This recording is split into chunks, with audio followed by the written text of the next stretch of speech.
Welcome to the vlog. I'm your host, Craig Wing. We're here in the library studio. I feel a bit like the driver with whiplash. We have gone through the 8 days of Hanukkah and that swamp of decadent and absurd religious notions into the pit of Christmas, all one day to the next. And quite frankly, I feel like having to participate in X and Facebook, where every other feed has been celebrating one of the two pagan, absurd religious holidays that a shower that I took this morning is simply not enough.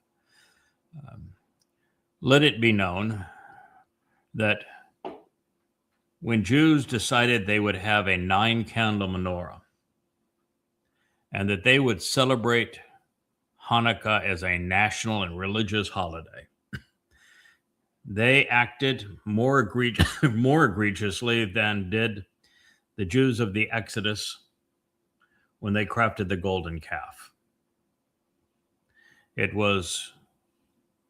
remains worse than the meltdown of the waters of Meribah.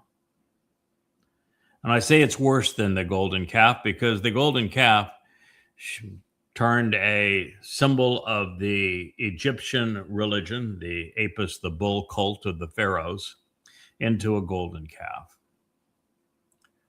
And Yahweh's response, of course, was to eliminate the lives, to extinguish the lives of all of those who participated in that religious endeavor. While Hanukkah corrupts Yahweh's symbol. Far worse. That's like Judaism replacing the Torah with the Talmud. That's like rabbis replacing the Lohi.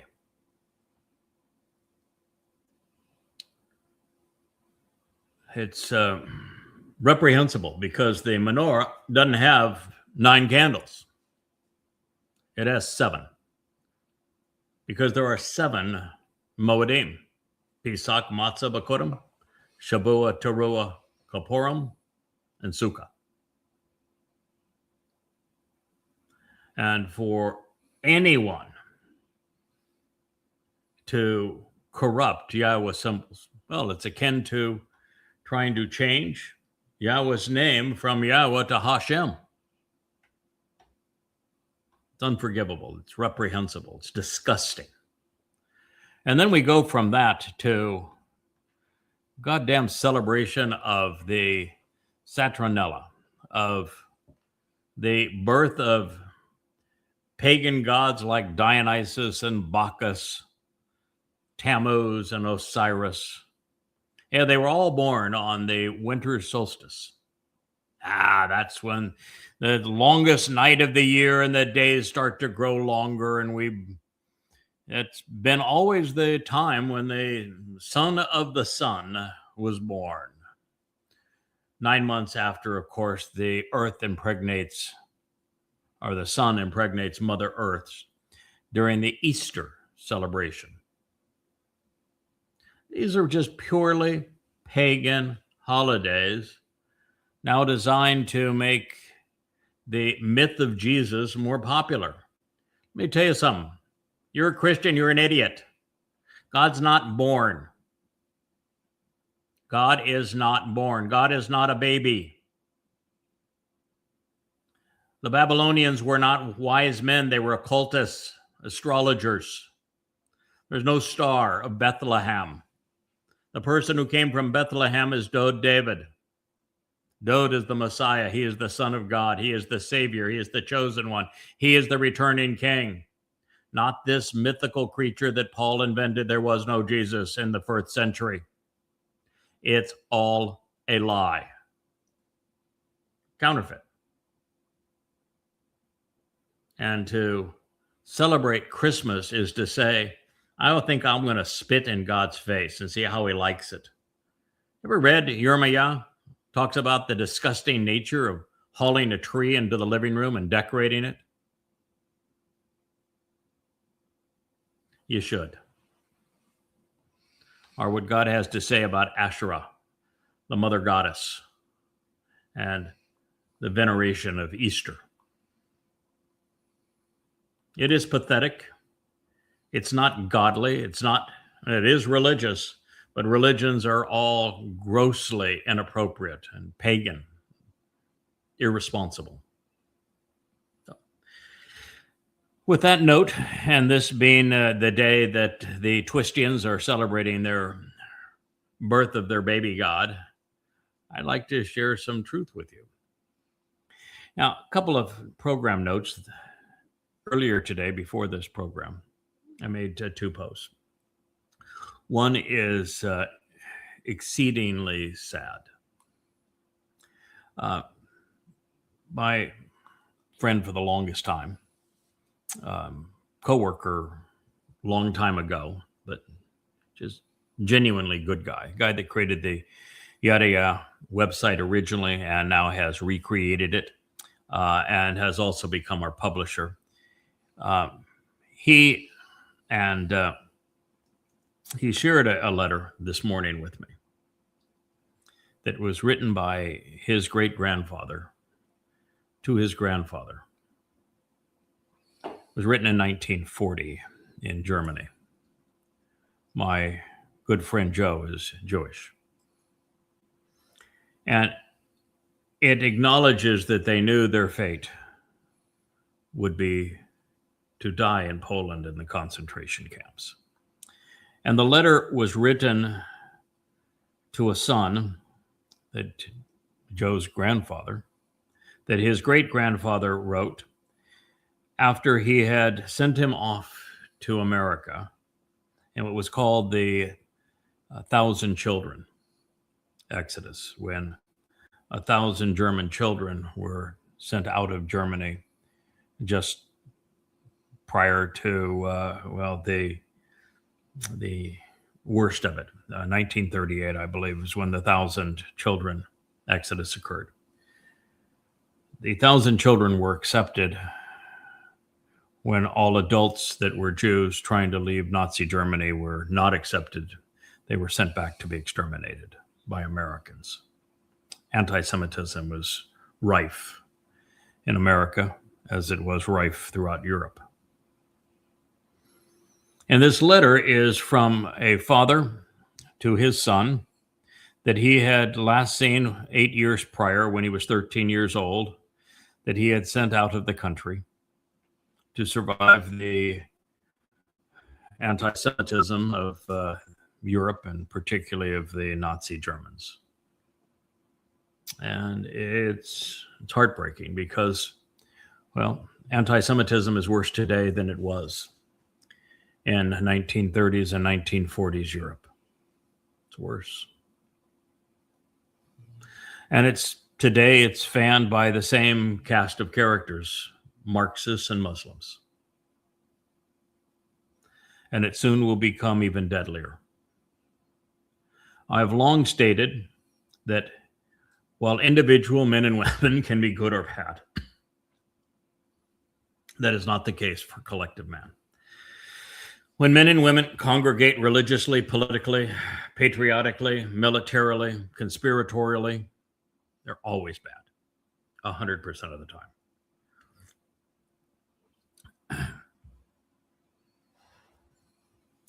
And that truth has never been more alarming than it is today.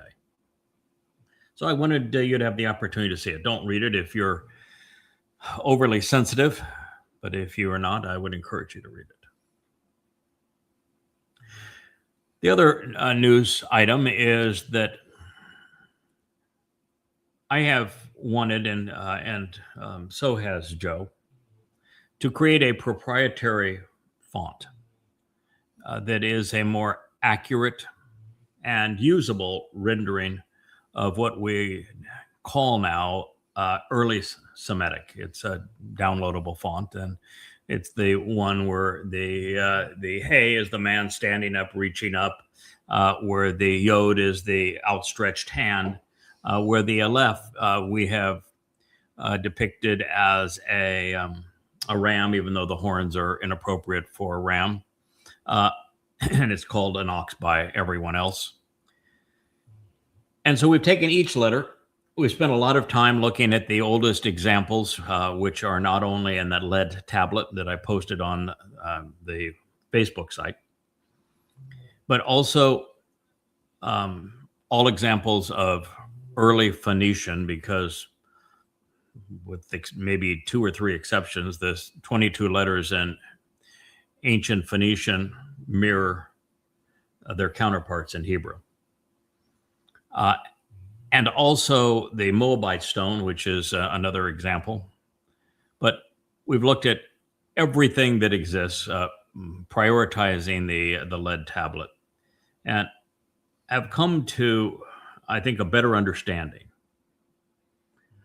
of the design of each of these letters.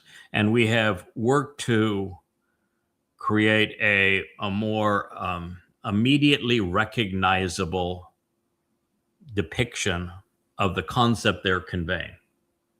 For example, in all of the languages, the dalet is called a door, but it's drawn slightly differently from one to another. And the one that's currently that we're currently using is a little squatty thing. It's about this tall.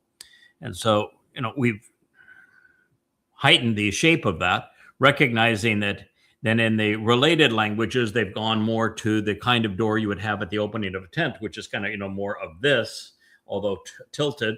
And we've gone more to this, but not so squatty, to properly convey the message. And, you look at doorways that would have been available to be depicted by Moshe when he scribed the Torah. The arch was not available in Mitzrayim, where they would have spent time. It was not available to the Canaanites. And so it wasn't even available to the Babylonians, from whence they originally came. There were no arches. And in rock designs, there were very few pyramids either. They were mostly rectangular with bars across. In fact, the doorway is described with the upright beams and the lintel that goes across. So it is a rectangular shape. And so we've depicted it as a rectangular shape and not as the more D shape, although it's always backwards with a point like you're going into a tent. And we've looked at things like the wah, which is shown in the rendition we're using with a kind of a peg that goes down and this sort of thing. But that can't be accurate because a tent peg has a loop at the top. That's where you tie the lines to secure the tent. And we've seen that's either a diamond or a round circle at the top of them. So we've tried to incorporate that in. I think we've come up with a much more effective presentation of the hay. We've made the home of the Bayeth more like a drawing of a home. So we've gone through each of these letters and worked to refine them. We're very close to having finished with the drawing and redrawing and studying every ancient text we can find to get the letters as accurate as possible. Understanding too that the penmanship differed, and even the same person writing varied from, we know that there's 8 LFs on the lead tablet that dates to the 15th century BCE on Mount Ebal that has, the lines from the Torah about the curses if you don't adhere to the instructions of the covenant. If you break it, these are the curses, and it even has Yahweh's name. But you can see that the penmanship, now they're pressing into lead, so you're not going to get great penmanship. The shapes of the letters differ when there's a bunch of them. But what we did notice is that on the Aleph, for example, more times than not, in addition to the 2 horns, which are not ram's horns that would come down like this or come in like this, or like this, but they're horns that go up. They're more bullish horns than they are ram's horns. The shape of the head is 50% triangle, which would be a ram, and kind of squared off too, about 50% more squared off, which would be the bull. It's a blend between the both. But there's almost always, and in all of the related languages, a square beam that goes across at the across the image of this bull or ram or combination thereof, and it's not horns; it's a yoke. And you never yoked a ram, but you do yoke oxen. And so that we're not confused, an ox is not a species. An ox is a bull. The difference is that the ox is a castrated bull. That's the only difference between an ox and just any other bull. In other words, all oxen are bulls. Not all bulls are oxen, because technically, to be an ox, they've castrated the bull. So it is both, I think. Most present it as the ox or the bull, but you see, you can't have the first letter in the Hebrew alphabet be the bull. You can't have the first letter in Yahweh's name be exclusively a bull. You can't have the first letter in, well, not Yahweh's name, in God being a bull, or the first letter in Father being a bull exclusively. You can have the bull and the ram together, because the bull is nothing without the ram, and the ram is unknown without the bull.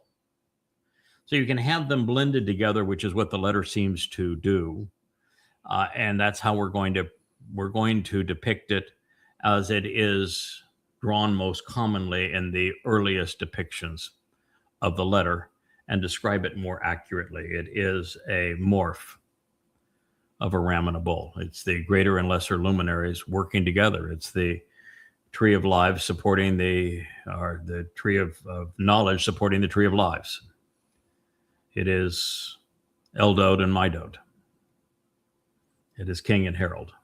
So it is Obed Edom as the bull, taking the Ark of the Covenant into Jerusalem and onto the Temple Mount, so that Dod can celebrate and enjoy the moment. So it depends to be a blend of those two letters. And it's been fun kind of working through it, to be as honest as we can with our research and then the depiction of these letters. But we'll soon have a font for you to be able to download, and then we'll replace it when we present it in our books. We have some charts. We have many places where we use what's called early Semitic, and now it's going to be Yada Torah is what Joe has decided to call it. So we'll have that ready for you. And one last program note is that I've shared in a previous episode that I have gone beyond what we're reading here, and I'm going to be incorporating that into a future program here, where we're talking about these two harvests, the Shabua harvest of standing grain of Kamah, and then of the Zeroah serving as the Lakat to facilitate the gleaning of the olives during Teruah.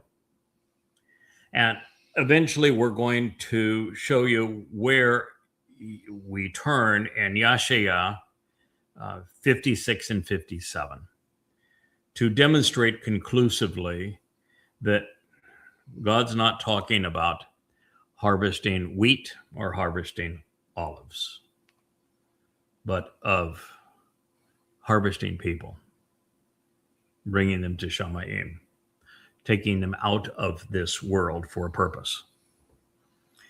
And it becomes obvious in Yashaya 57, which we will cover. What I did not know, because I was perhaps not as diligent in translating, or just didn't know really what to look for,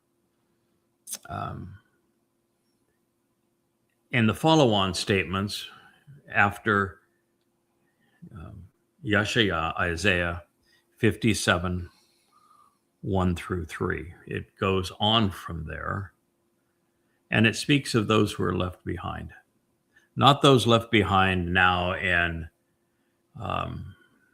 after Teruah, because this is speaking of the Shavuot harvest, but those who are left behind and who are clamoring to be part of the harvest and now are all upset that they were left, that they expected that Shavuot harvest to include them, and it doesn't. And God describes them. And I will tell you that if you are associated with that cult that we have called the Mother Goddess cult because of their promotion of a mother god, you're in serious trouble. It is as explicit as it is possible to be in words. That those who came out to besmirch Yahweh, to change Yahweh's name, to denigrate what Dodid achieved, to slander me, and to mock Yada Yahweh, that was a really bad choice with horrible consequences.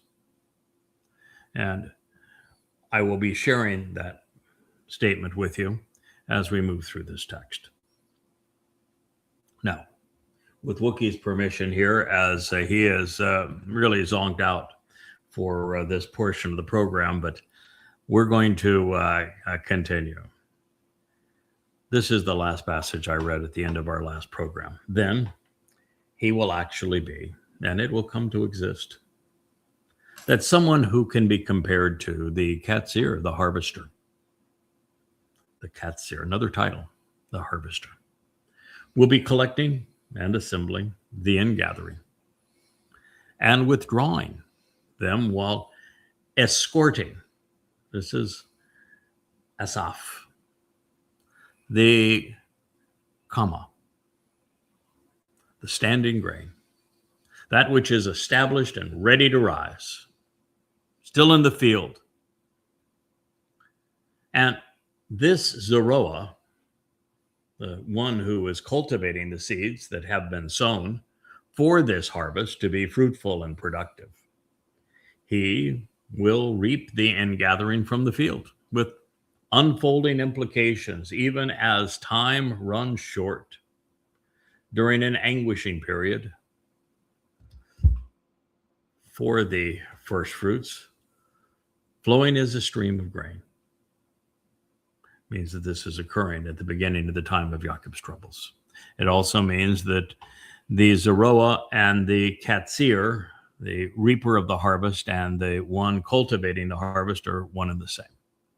And that he will not only be responsible for collecting this harvest, but he will be accompanying those who are en route to Shamaim, to the seventh dimension at this moment.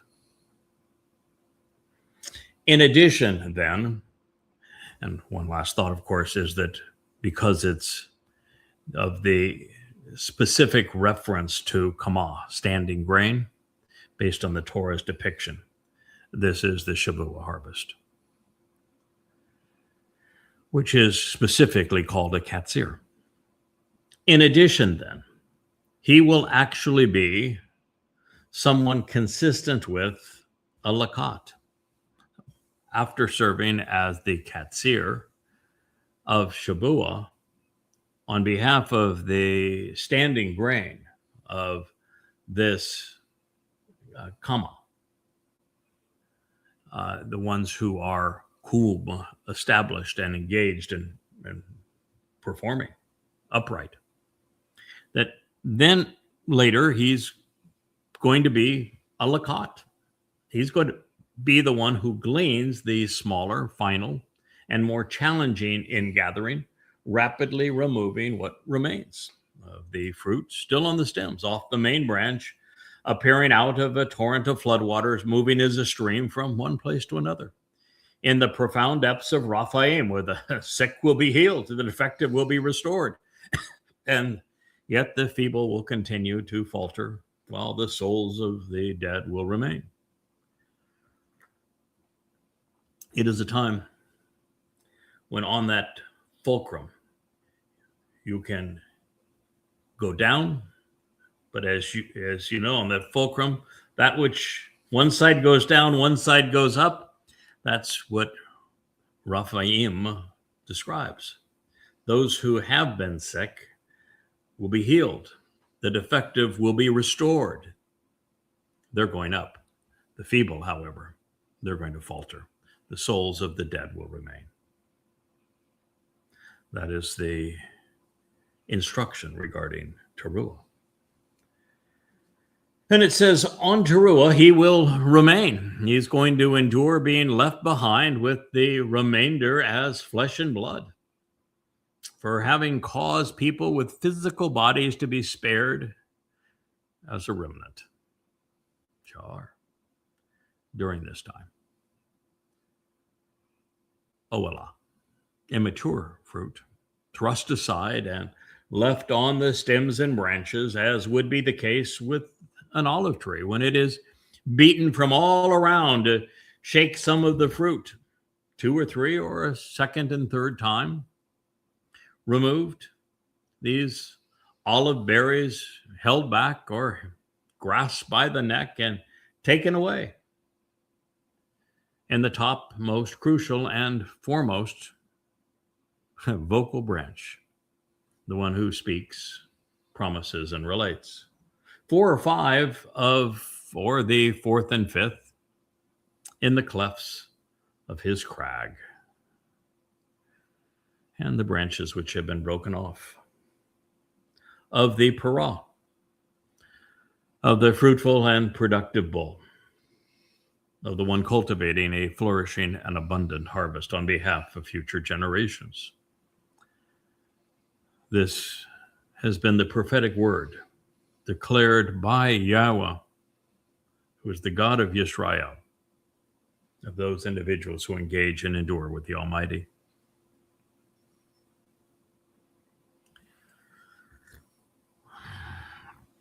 I've shared all the implications of this with you, probably 8 times already. And it is as profoundly important as any prophetic statement that we could possibly read, particularly when you put it in context with everything else Yeshaya revealed about the Zeroah, about the Parah, about the Katzir, about the Choder serving in this role, about the man from Edom who saves many at this time. And understand, this is Yahweh speaking through Yeshaya. This tells us what's going to happen and who's going to benefit, why, on Shabuah, as well as how that same individual is going to be put to work and is going to succeed during Teruah, and then what even happens following the Teruah Lakat, with the sacrifice of the man from Edom, this Adamah Parah. It's all been there, 2,700 years. The first to see it, but that is common for us, is it not? One would expect it from the tree of knowledge.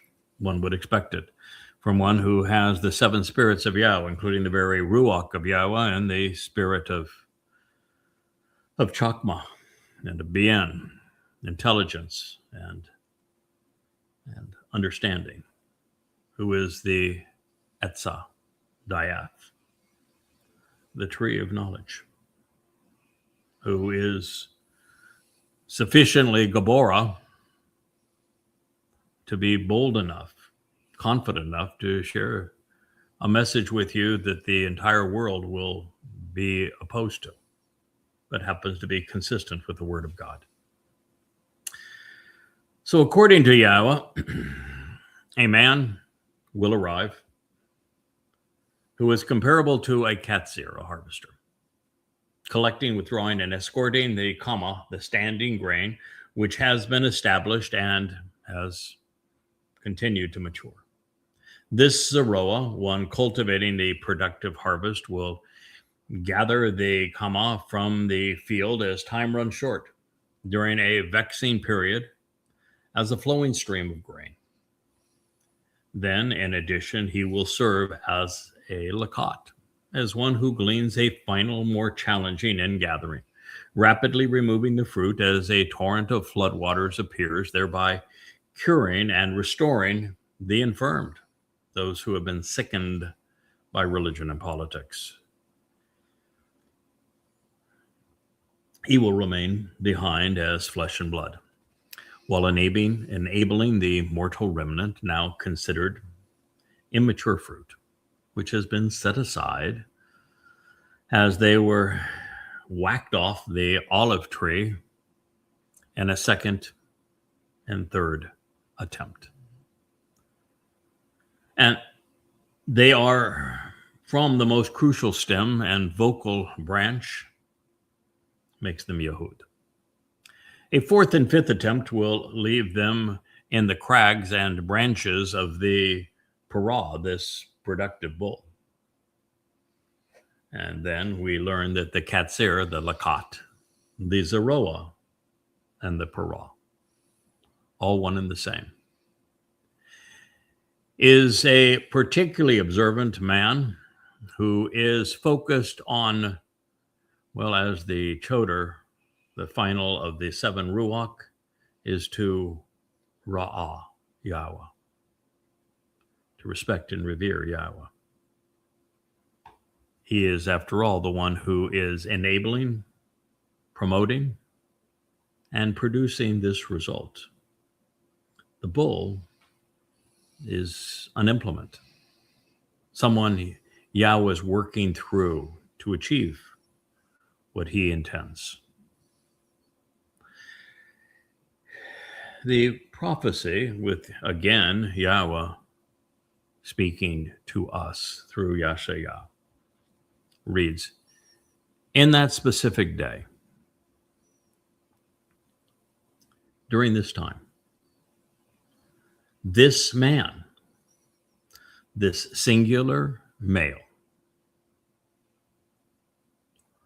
the masculine singular of Adamah, the bloody red man of the earth, he will be particularly observant, actually and consistently paying attention to, highly regard and accept Sha'ah.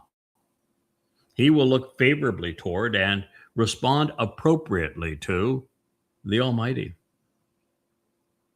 Ashahu, his maker, the one who will engage and act with him to get this done. And his eyes, his perspective, his focus, well, these eyes will choose to continuously look to the Kodesh, set apart one. The Kodesh, the set apart one of Yisrael. Yashayah, salvation is from Yahweh, Isaiah 17:7. I dare say that Yashayah 5, 6, and 7 are the very foundation upon which we build our understanding of what is going to transpire these next 7.5 years.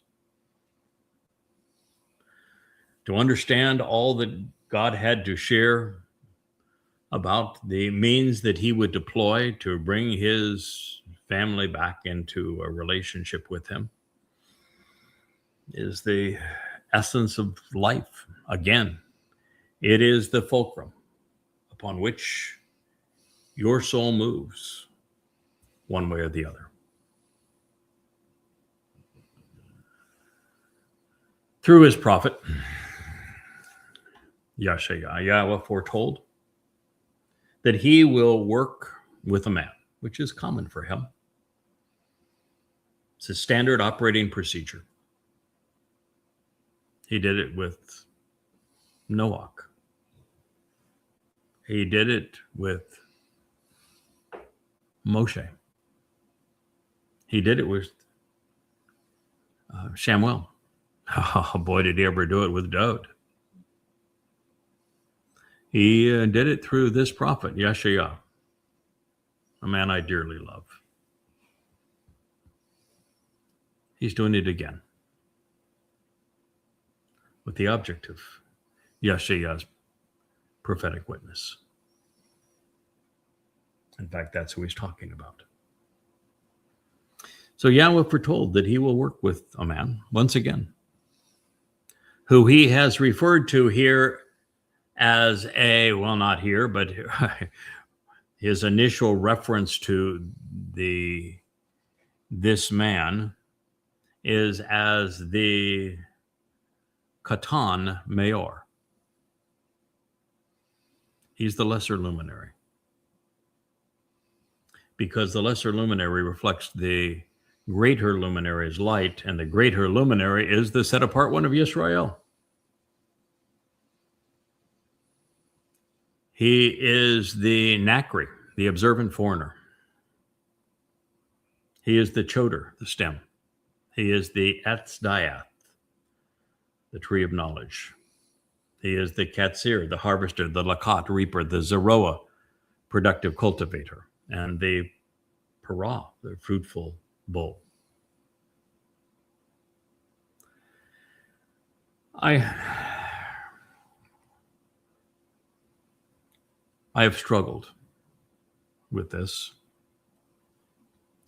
because, quite frankly, my preference would be to tell God's story through the people that he worked with in the past, and to explain how Moshe spoke of the means that Dode would use to enable our reconciliation, and how Yahweh and Dode worked to flesh out the words of the Torah.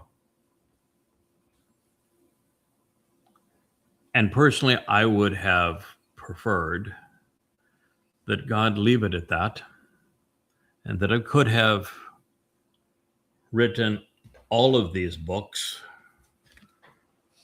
from beginning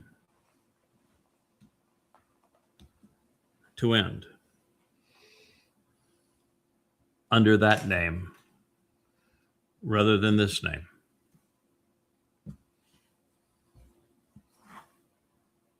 I can assure you that in the here and now, had that been the case, my life would be considerably more relaxed. This morning when it was really pretty and the course was all green, my wife says, "Why don't you go out and play golf with your friend? You know, Joe's here. He likes to play golf." I said, I bought a new set of clubs 6 years ago. I've never once used them. They sit in a garbage bag at the top of a storage closet. I think you know that I'm a pilot, used to own marvelous airplanes. I've sold my last airplane. I love the sea. I'm a captain. I came to this island on a beautiful boat named Kara. We sold it too. Leah and I, and now Rich here, and Joe's now here, and we're having others soon join us. This is what we do. Every day, 7 days a week. And, well, I love the opportunity. My preference was for anonymity. Wasn't God's. And my conclusion that I drew now 24 years ago is that my responsibility would be to go where the words lead. And where the words lead is away from anonymity. God has as many descriptive titles pursuant to the role that I've been asked to play regarding the restoration of his name, Yahweh, and the restoration of his son's accomplishments, Dod.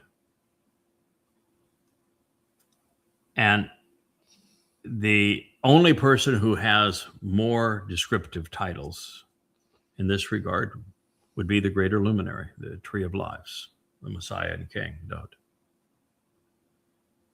But when God told us through Moshe that, and repeats it in Devarim, Deuteronomy, he told us this in Numbers 11, and then repeats it in Deuteronomy, Devarim 18, that when God chooses to speak through a man, he makes it very clear that he has chosen him. And he has many descriptive titles regarding that role and many references to them. And in this case, there are so many hundreds of them that it must reach up into the thousands. And here, that are pertinent to what we're talking about, there's a half a dozen.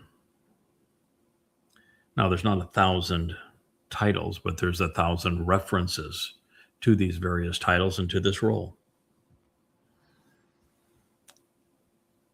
I have come to appreciate why God did this, why Yashaya is so focused on it. Man from Edom, Choder, Nakri, Nakar, the Etz Dayath, the Etza Dayath, the Lakat, the Zeroah, the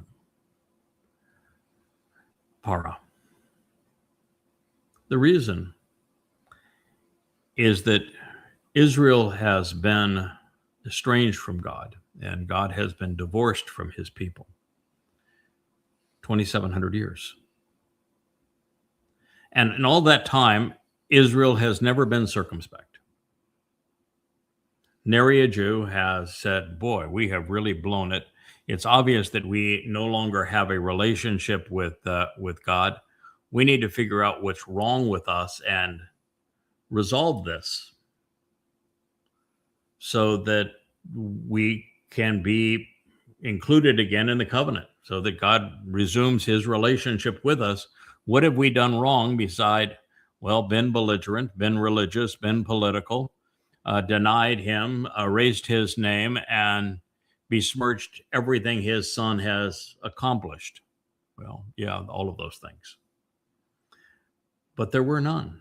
And in Yashaya, we're told emphatically that, quite frankly, there are none. And so if you're going to get his people's attention after 3,700 years of them not only ignoring Yahweh, but screaming over him with rabbis and the Talmud, that you must make it emphatically clear in essentially every book that is inspired, and I'm quite confident it's in every inspired book, that you've chosen someone to reclaim the Son of God's dignity, his accolades, his accomplishments. And that's why all of the description is here. But it's more than that. It gets right back to that discussion. What is the first letter in the Hebrew alphabet? Everybody heretofore said it's a bull. I've said it's a ram. I don't want it to be a bull. I want it to be the ram. But it's not drawn to depict just a ram, but also the bull. Now, mind you, I love the idea that God would trust me enough to be the bull that's pulling the Ark of the Covenant towards the Temple Mount. I love being God trusted me enough to say, I want you to be the bull who lays down his bashar to purge my people on Teruah. I appreciate that. So the sacrifice has never been a concern to me. And I have since learned that what God is trying to achieve, and has a few successes along the way, is that he's trying to prove that we as humans can resolve the failings of Adam, that we can engage, that we can be diligent, that we can be steadfast and work it through. Learn on the job, grow, recover from our stumbles and mistakes, and be stronger for them. Be good listeners. Be especially observant and thoughtful. Be reliable. And God's trying to prove that that's possible. And there can't be any shortcuts in that. And if God's going to do it, he wants you to know through whom he is accomplishing these things. He wants you to know the proof statement. And that's why there's so many mentions.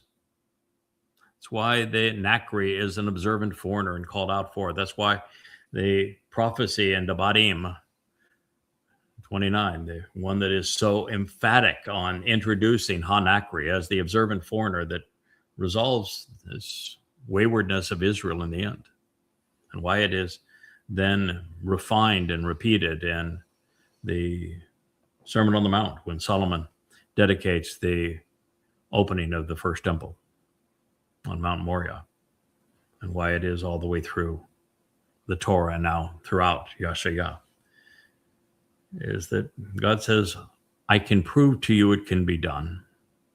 And at the same time, I can teach you what you need to know so that you too can engage in a meaningful way.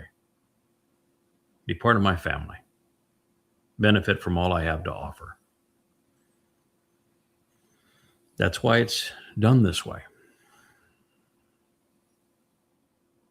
And so, would it be more comfortable to have somebody else have come upon all of this knowledge and to be speaking of it? I'm not sure. Because part of me would say, all right, so what are you going to do? It's the same thing I tried to do all the time when somebody would write me a letter thanking me for writing all these books and helping them come to know Yahweh. Thank Yahweh, not me. I'm just an implement that he's using. Are you going to spend your whole life trying to say, I don't want credit? They don't, but that doesn't sound very productive, does it? So God has brought this to our attention in so many ways and so many times that he's saying, hey, dummy, own it. Celebrate it. Be confident in it. I trust you to do this. You can, you will. It's important.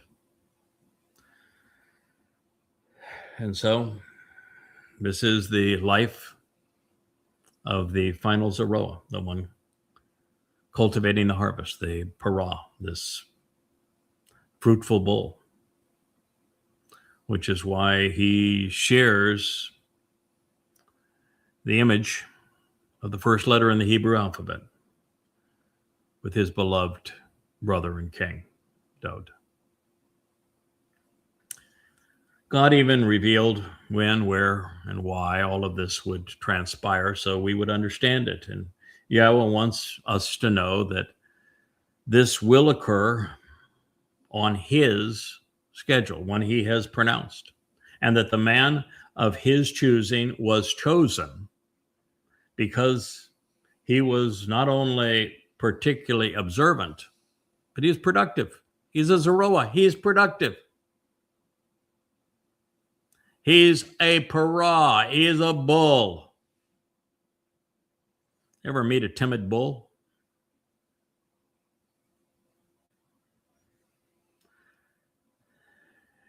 And this man's attention is on the man,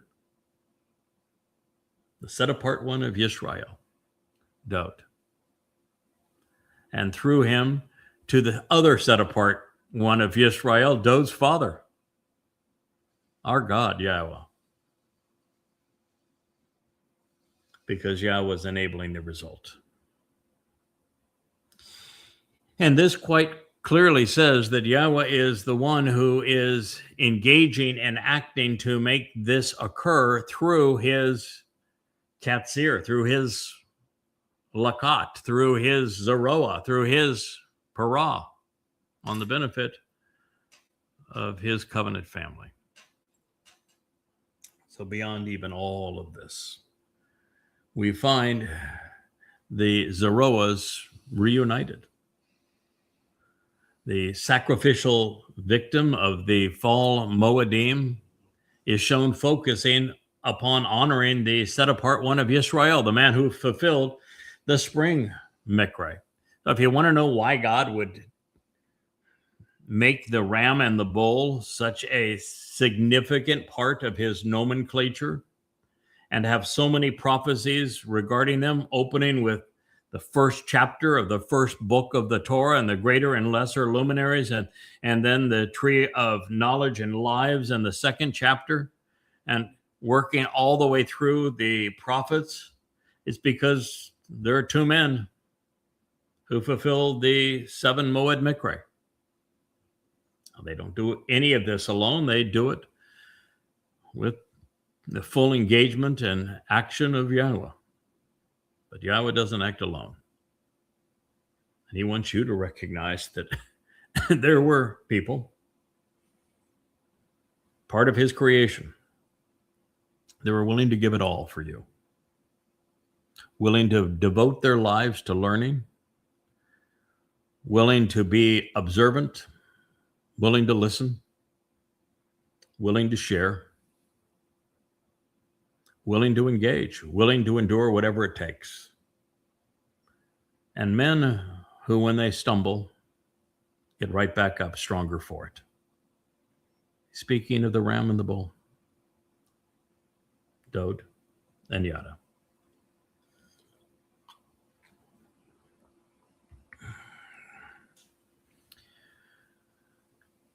Ha-Adam, in this statement, is a singular male, as is the depiction of the Katsir, of the Lakat, of the Parah, of the Zeroah.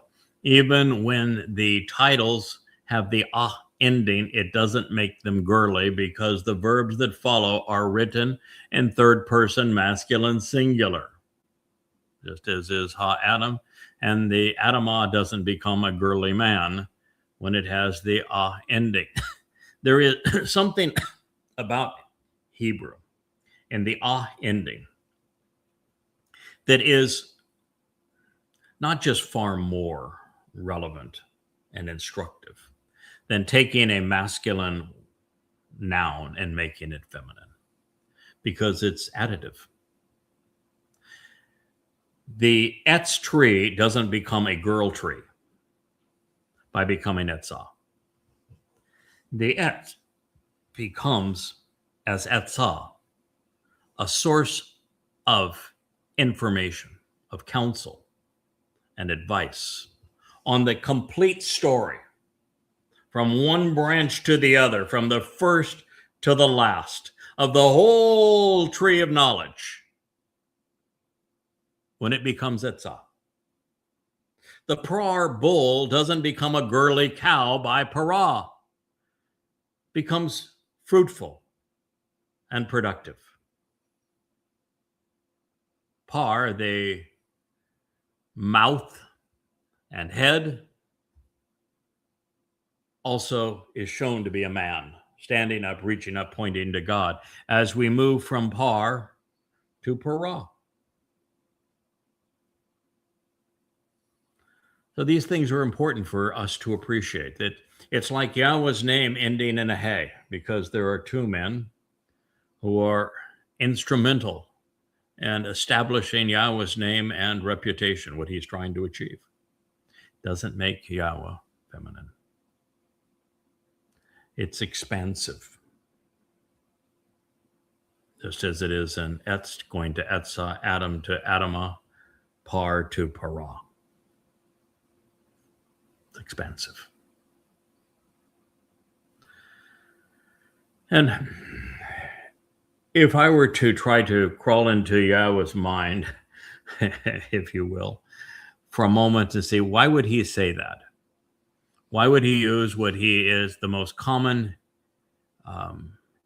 Hebrew suffix for femininity, to take something that is masculine and add a feminine aspect to it? So combining masculine and feminine. Why would he use that to expand the potential and the value of a word?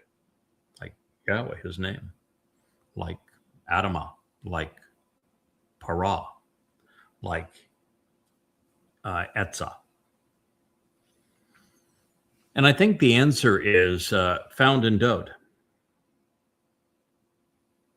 Dode is the man who is equal parts head and heart, cerebral and emotional, passionate, devoted, caring, concerned, but also brilliant and articulate. And I think when we combine the best of what makes a woman valuable and the best of what uniquely is attributable to men,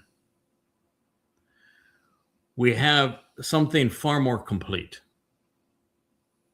You know, where God describes men as being more rational and women as being more emotional.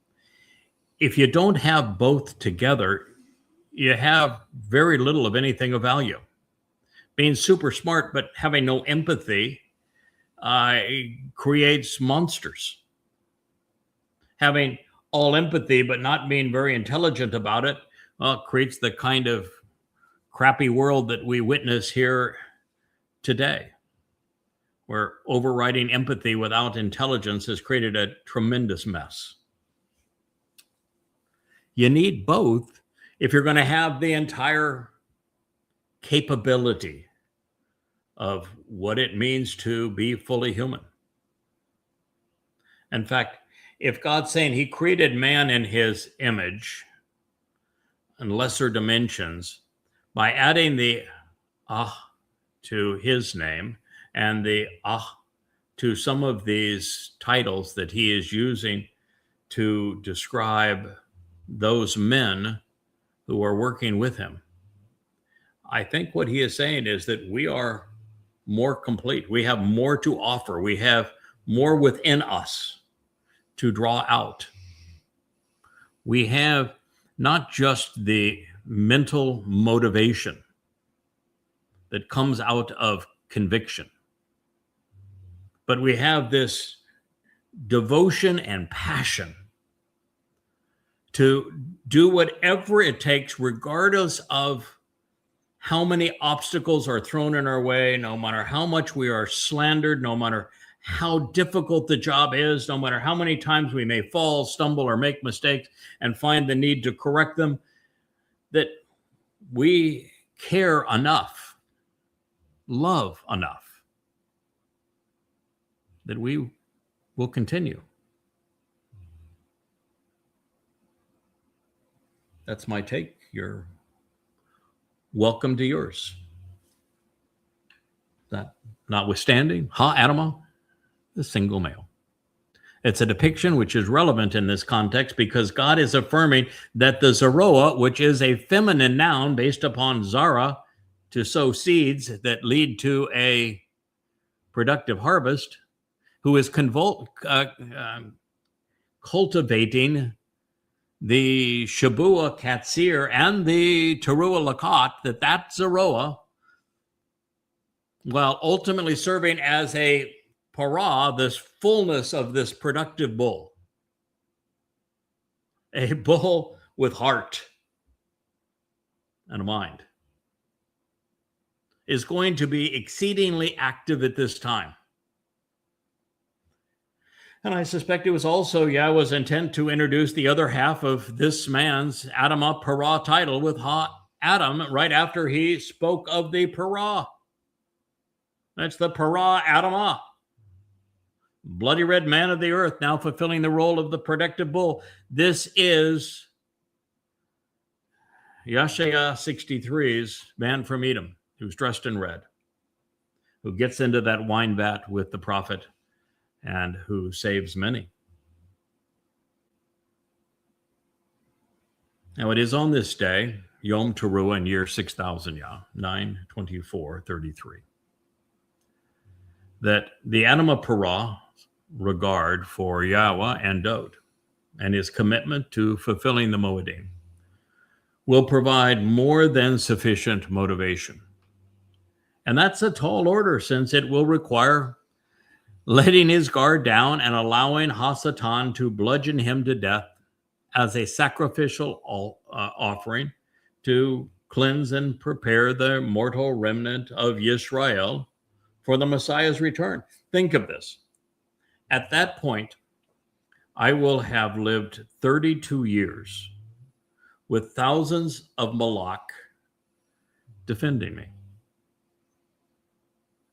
I will have endured thousands of death threats as a result of what I have written and said on behalf of Yahweh and against the evils of religion. Thousands. And I will have enjoyed the benefits of the seven spirits of Yahweh to enable, books like these.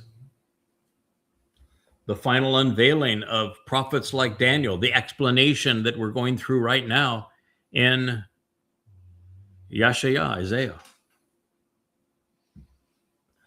The ability to excoriate Christianity, to prove that it is absolutely and unequivocally false. And to having done the same thing, and I am the only person to have done this, to have written 5 volumes proving, using only the 5 earliest Islamic sources, that Muhammad wasn't a prophet, that Allah is not a God, and that Islam is a death threat. 4,200 pages of proof.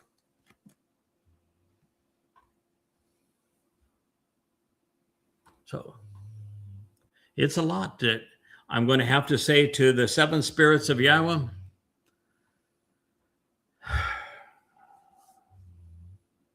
I need you to move away for the moment. I have to tell the thousands of Malak that Yahweh has deployed, it's time to stop doing the job that you were asked to do. I need my Bashar body as the Bashar herald to be vulnerable to this absolute piece of rotten rubbish known as the corporeal manifestation of Hasatan. It will be the Donald Dumpster, Donald Trump. Imagine that piece of scum that tortured so many young children, that will have brought the world to its knees through world wars, who will have destroyed the U.S. economy and the savings of millions of people, that lies at every opportunity, is this self-aggrandizing one, literally the scum of the earth. Do I expect him to get his own hands dirty? Hell no. And bone spurs kept him out of wars, and yet he relishes being the head of the U.S. military. No, he'll use his minions.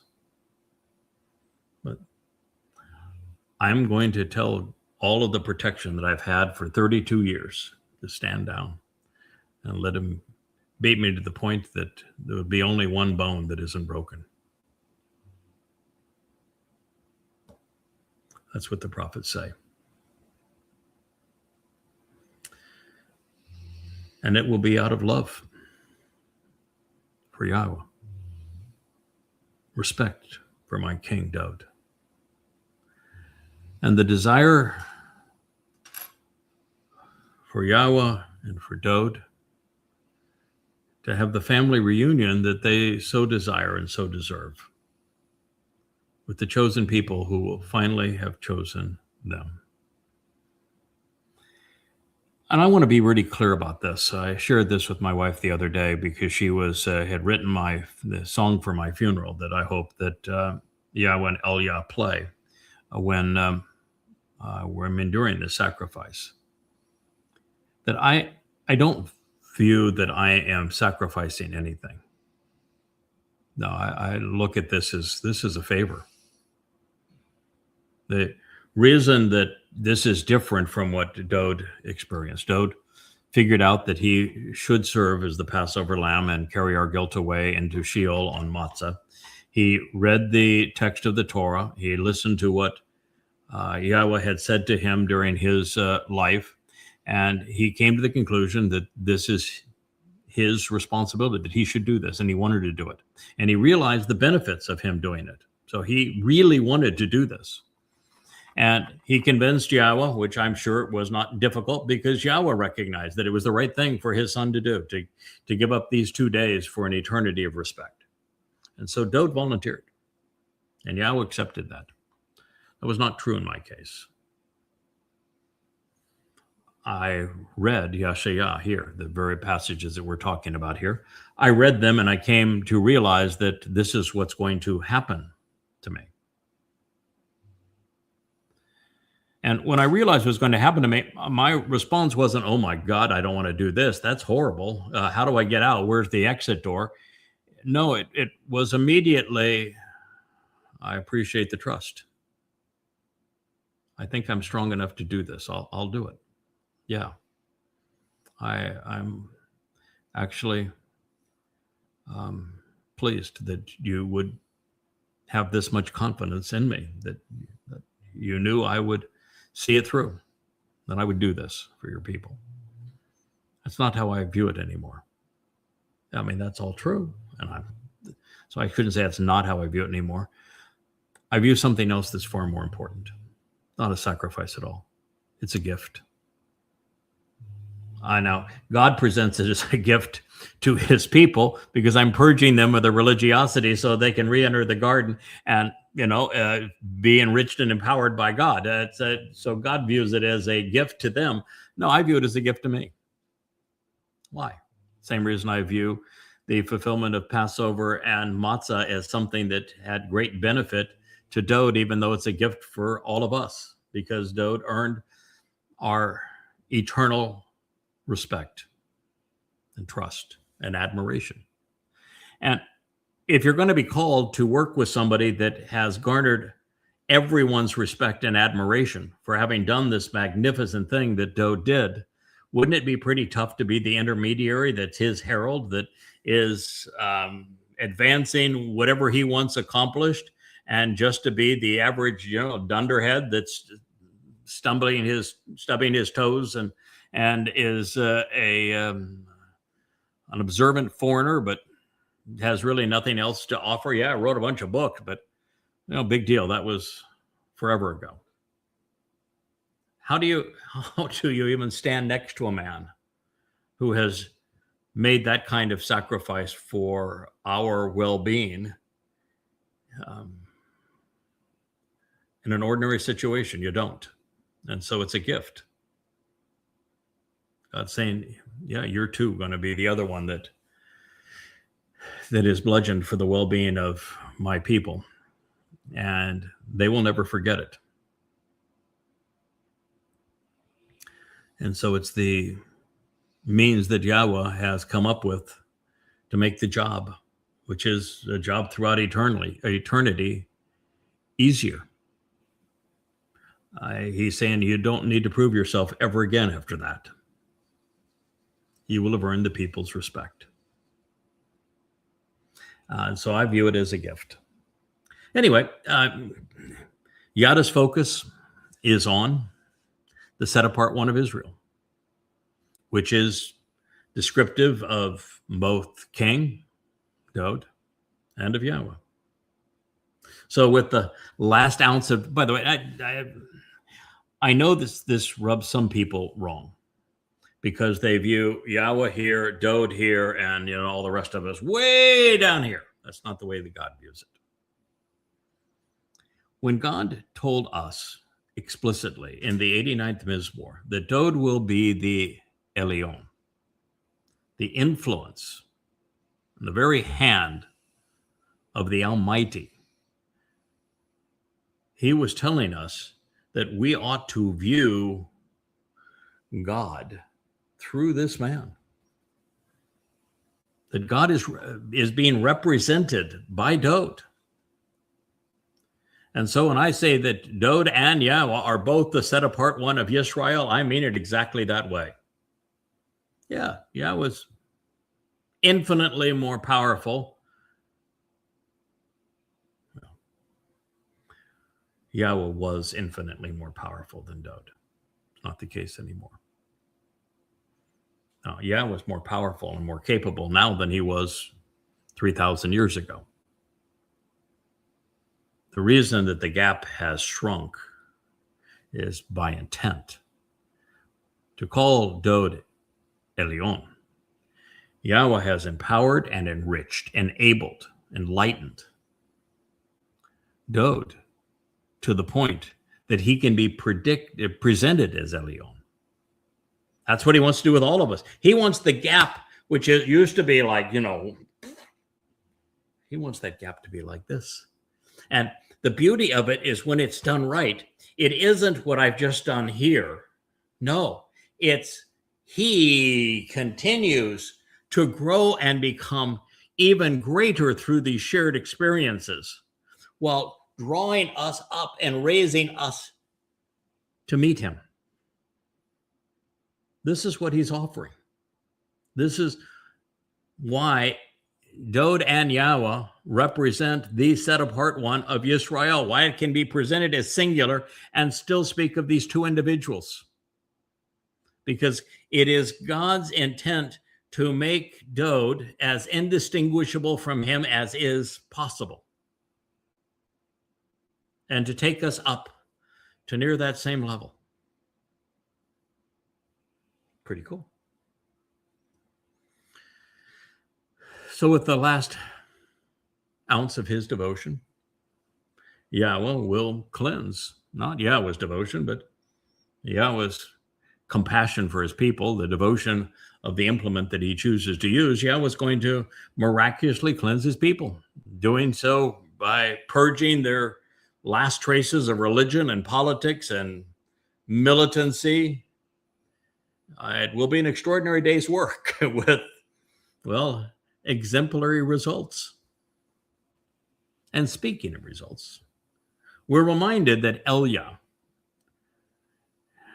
earned God's respect 2,888 years ago. That will be at the time that he fulfills this promise. When he had the courage and the intellect and the gift of gab to excoriate the political and the religious establishment of Yisrael, telling Yisrael, you ought not be political. You ought not be religious. These things are anathema to God. They are deadly and they are stupid. There's no substance to your politics. There is nothing of value in your religion. And he did it brilliantly. And he's going to perform that exact same role also over the sacrifice of a bull with copious amount of water being released and God igniting the fire, all to his oratory as the bull's carcass is burnt as an uplifting offering. So then, he will never accept, care about, or gaze upon the altars of his works. They will not focus upon what their hands have made, nor either that which is associated with the Asherahs, the mothers of gods, the queens of heavens, the Madonnas and child, or the sun worship and the images associated with sun god worship. Yashayah 17:8. Well, yes, it is free at last. Thank God Almighty, we will be free at last. After having the overtly religious exterminated by Yahweh, as he did following the golden calf, if you recall, as he did following Eliah's performance in excoriating the religious and political establishment. Gone.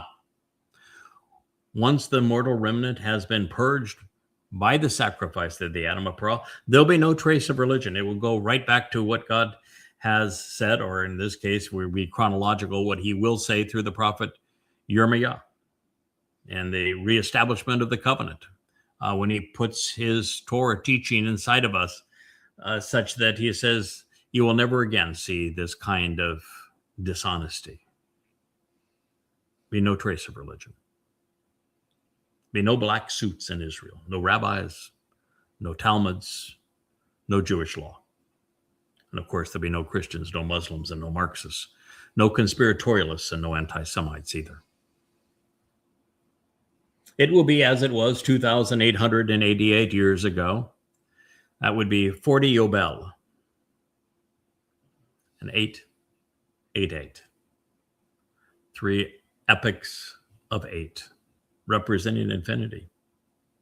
After Eliah's repudiation of all things pertaining to the politics and religion of Israel, but this time enduring forever, with the people themselves cleansed.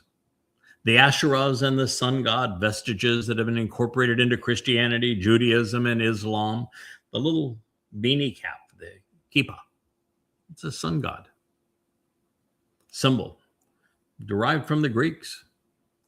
All of that's going to be expunged. The Star of David, because it has nothing to do with David. It has all to do with the false Messiah, Bar Kokhba. That star also expunged from the planet. As we turn the page back in time to our future and explore what the Torah reveals about tomorrow, all of this becomes relevant because it is where God wants to take his people. Now, pulling back so that we can see the bigger picture, frame to frame, which is to experience this prophecy as it will play out. We find that the consensus of the world leaders will be such that the Muslims, moronically called Fakistanians, Palestinians, who stand in a long line of Islamic terrorists who have been killing, raping, enslaving, and persecuting Jews since 622 CE, that they somehow deserve an autonomous state of terror, appeasing them as did Neville Chamberlain, the Nazis, and to give birth to the Second World War. Now, Falkenstein will have the same borders that Muslims violently rejected in the 1948 War of Independence, the 1967 Six-Day War, the 1973 Yom Kippurim War, the 1987 First Intifada, the 1993 Oslo Accords, the 2005 Gaza disengagement, the 2000 Second Intifada, which, by the way, was called the Al-Aqsa Uprising, and the 2023 Hamas massacre. Despite the grotesque and appalling immorality of rewarding mass murdering terrorists with a nation carved out of the heart of the very people they have sought to annihilate, Yahweh confirmed 2,700 years ago that this insanity would occur with many progressive Jews promoting their own demise. And once this occurs, especially in the most anti-Semitic climate in world history and with 2 billion Muslims surrounding Israel calling for the nation's demise, the Jewish state will begin fighting a losing battle and a deadly war for its right to exist. Not wanting his covenant family to witness or endure the sadistic carnage, nor fall victim to it, Yahweh will be orchestrating the Shabuah harvest of standing grain, possibly as early as the Shabbat of May 22nd, 2026, but no later than the Shabbat of June 11th, 2027, in concert with his Zeroah and Katsir. But make no mistake, if you're going to be part of this, it's not a vacation. We're going to Shamayim to recharge and prepare for what follows. We have a lot of work ahead of us because there is a Lakat. There is the sacrifice of the Adam of Perah. There is the return of our King. And there is the reemergence into the Gan Eden, of which we will be the teachers. Now, 3.5 years after the Shabuah Katsir, on Passover, on the 14th of Aviv, which is April 18th of 2030, Yada is going to return with Elia. And I suspect in addition to the 2 witnesses, there will be 8 designees who were harvested on Shabuah, who will return, who God trusts to be effective and devoted implements to make the time of the 2 witnesses as productive as possible. Our mission will be to expose and condemn the adversary, now stirring the pot in corporeal form, while denouncing religion and politics. At the same time, the bull and the goat will be encouraging Jews to avail themselves of the upcoming Teruah Olive Lakat gleaning. However, and by design, not everyone is going to be withdrawn. The choder, after beating the olive tree to glean its fruit, will leave olives, either 2 or 3 on the top branch, or for a second and third time, as a 4th and 5th attempt at this gleaning, or for some iteration of 4 or 5 more in protective fissures of a crag. Those left behind will be protected, however. That's, after all, we're going back to a protective and sheltered garden. Thereafter, this remnant will witness the sacrifice of the Adam of Perah, as Yahweh specifies in Bamidbar, Numbers 19, on behalf of Numbers 5. What begins gruesomely as this bullish man is tortuously and publicly sacrificed, his heart literally devoured and his blood guzzled, all by the corporeal manifestation of Satan. The Perah's body will serve as a burnt offering for the remission of religious guilt. And that will occur on the Temple Mount. And that is the story our God has shared.